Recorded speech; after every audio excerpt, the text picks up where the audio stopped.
Well, good morning, kids. Pastor Al here. Thanks for stopping by to spend a little time with me. Let me ask a question for those of you who have more than one brother or sister in your family, or at least one. Have you ever been fighting or fussing with your brother or sister so much that you really got your parents mad at you? I had a brother who was a year older than me, and that happened all the time. In fact, sometimes we really got them mad at us, and we got really in trouble sometimes too. I'm not going to show you a dog video today, but I am going to show you a video of a couple of siblings who just fuss and fight and make so much noise and trouble that their mom just absolutely goes a little ballistic because she's so mad at them.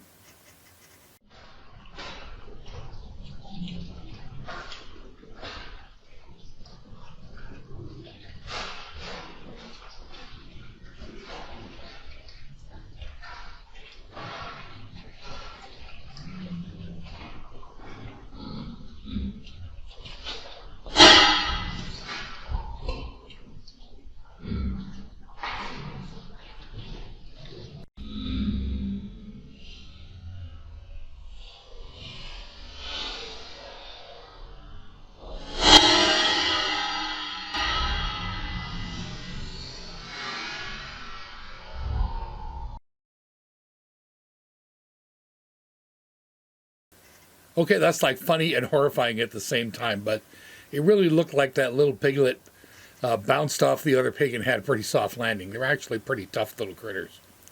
Yeah, they got their mom so mad, boom, you're out of here. Now, obviously, we want to make sure that in our own families we don't act so crazy to get our parents all mad at us. And I'm pretty sure you know that when you do stuff like this, your parents get understandably upset with you.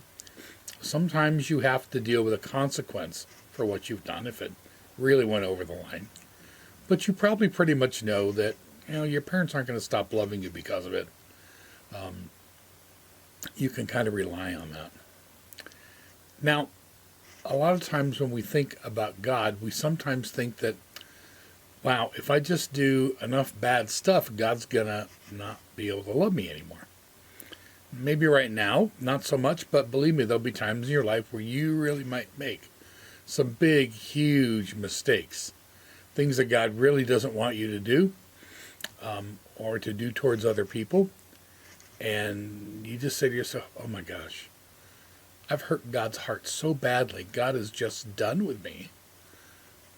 Let me tell you, friends, that will never happen. And that's not my opinion.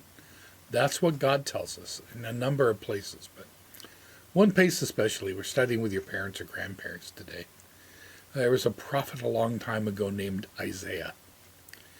And he was talking about God's love for his people. And he quoted something that God told him. And he said, "Seek the Lord where he may be found. Call on him while he was near. Let the wicked change their ways, and the unrighteous person their thoughts." Which means that when you're doing something wrong, well, you have to be sorry for it, and you have to change.